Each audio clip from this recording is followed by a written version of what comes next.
নারীদেরকে বুলিং বা cyber bullying এর জায়গাটা যদি বলি, সেটি আসলে কারা করছে? এক পক্ষ আরেক পক্ষকে দোষারোপ করছে।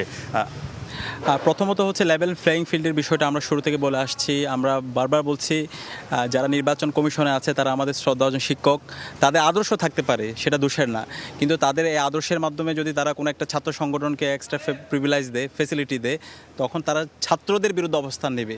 তা আমরা চাই না এই ধরনের অবস্থান, ছাত্র বনাম শিক্ষক, এই ধরনের কোনো একটা অবস্থান তৈরি হোক। তো আমরা তাদেরকে বলছি আপনারা দায়িত্বশীল আচরণ করুন। এবং আমরা খুবই উদ্বিগ্ন, বারবার আমরা দেখছি রাতের বেলা গায়েবী কিছু নোটিশ এখানে জারি হচ্ছে এবং এখানে বিভিন্ন জনকে মানে আমরা জানি না কীভাবে এই বিষয়গুলো হচ্ছে। তো এই সব বিষয়গুলো নিয়ে আমরা অনেক বেশি উদ্বিগ্ন। আমরা এখন পর্যন্ত আমরা তাদেরকে অনুরোধ করব দায়িত্বশীল আচরণ করার জন্য। এবং আপনারা জানেন আমাদের একজন নারী প্রার্থীর উপর কীভাবে হ্যারাসমেন্ট করা হয়েছে, তার ছবিকে বিকৃত করা হয়েছে এবং সেটার জন্য আমরা অভিযোগও দিয়েছি, কিন্তু এখন পর্যন্ত কোনো ধরনের ব্যবস্থা কিন্তু নেওয়া হয় নাই। এবং ওইখানে হামলার সাথে যারা জড়িত ছিল সেই ছবিগুলোও পরিষ্কার গণমাধ্যমে এসেছে।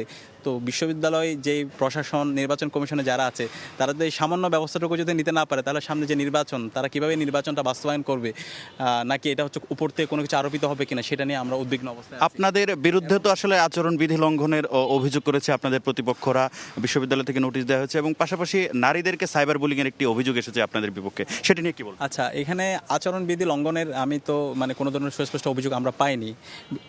যেটা হচ্ছে যে পেস্টনগুলো লাগানো হয়েছিল, সেটা আমরা আগের দিনেই প্রধান নির্বাচন কমিশনের সাথে কথা বলেছি এবং ওনাকে জানিয়েছি আমরা এটা করতে পারবো কিনা, কারণ আচরণবিধির যে ইয়েগুলো আছে, বিধানগুলো আছে, সেখানে কোনো জায়গায় এটা উল্লেখ নাই। উনি বলেছিলেন তোমরা সব জায়গায় পারবা, কিন্তু এক্ষেত্রে কোনো গাছের সাথে অথবা কোনো গাম এইটা দেওয়ালের সাথে লাগানো যাবে না। তো যেই নির্ধারিত আমাদেরকে শর্ত দিয়েছিল সে আলোকে কিন্তু আমরা লাগিয়েছি এবং উনি এই জায়গায় কনসেন্ট দিয়েছে, বলছে কোনো সমস্যা নাই। কিন্তু রাতের বেলা হঠাৎ করে আমরা দেখি একটা গায়েবী নোটিশ চলে আসছে, বলছে হচ্ছে এটা আর লাগানো যাবে না। তো যে আগের দিন যিনি একটা সিদ্ধান্ত নিয়েছেন এবং সকালবেলা বলেছেন না তোমরা হচ্ছে নির্বিচারে তোমরা হচ্ছে ভালোভাবে তোমাদের প্রচারণা চালিয়ে যেতে পারবা, কিন্তু রাতের বেলা আমরা দেখতেছি হচ্ছে এটা করা যাবে না। তো এই ধরনের যে অবস্থান, যেটা হচ্ছে মুহূর্তেই পরিবর্তন হয়, তো সেই সিদ্ধান্তগুলো নিয়ে আমরা খুবই উদ্বিগ্ন। আমরা তাদেরকে বলেছি যখন কোনো সিদ্ধান্ত নেবেন, যতজন অংশীজন আছে তাদের সাথে তো একটু আলাপ করতে হবে। এবং যেহেতু আমি আগের দিন ওনার সাথে আলাপও করেছি এবং উনি বলেছে কোনো সমস্যা নেই, তো পরের দিন এমন কি হলো যে যার মাধ্যমে হচ্ছে আমাদের সিদ্ধান্তটা পরিবর্তন হয়ে যাচ্ছে। তো এই সামগ্রিক এই যে তাদের সিদ্ধান্তের মধ্যে প্রফেশনালিজম না থাকা, সেটা একটা সুস্থ নির্বাচন হওয়ার পথে একটা গুরুত্বপূর্ণ অন্তরায় বলে আমরা মনে করছি।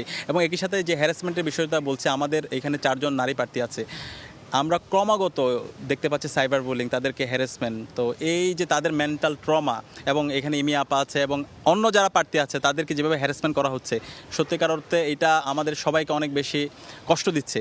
এখন আমাদের পয়েন্টটা বুঝতে হবে, আমাদের পয়েন্টটা হচ্ছে পরিষ্কার, যারা এই হ্যারাসমেন্ট করতেছে তারা কালপ্রিট, তাদেরকে আইডেন্টিফাই করেন, তাদেরকে বিচারের আওতায় নিয়ে আসেন। কিন্তু আমরা যদি এইভাবে দায় দিয়ে দেওয়ার রাজনীতি করি, তাহলে আলটিমেটলি এই কালপ্রিটের দায় মুক্তি পেয়ে যাচ্ছে।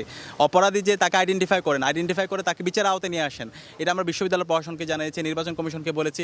আমরা যারা ছাত্র সংগঠন আছে, আমাদের এই জায়গায় আমরা দায়িত্বশীল আচরণ করছি এবং আমাদের দায়িত্বশীল জায়গা থেকে আমরা বলতে চাই, আমাদের জোটের যারা আছি অথবা আমাদের যে ছাত্র শিবিরের আপনি দেখতে পাবেন না, আমরা নেতৃত্ব পর্যায়ে যারা আছে, কেউ কোনো নারীকে হ্যারাসমেন্ট করছে, কোনোভাবে হচ্ছে তাকে সাইবার বুলিং করছে, সেরকম কোনো এক্সাম্পল আপনি দেখাতে পারবেন না। তো আমাদের জায়গা থেকে আমরা দায়িত্বশীল আচরণ করছি।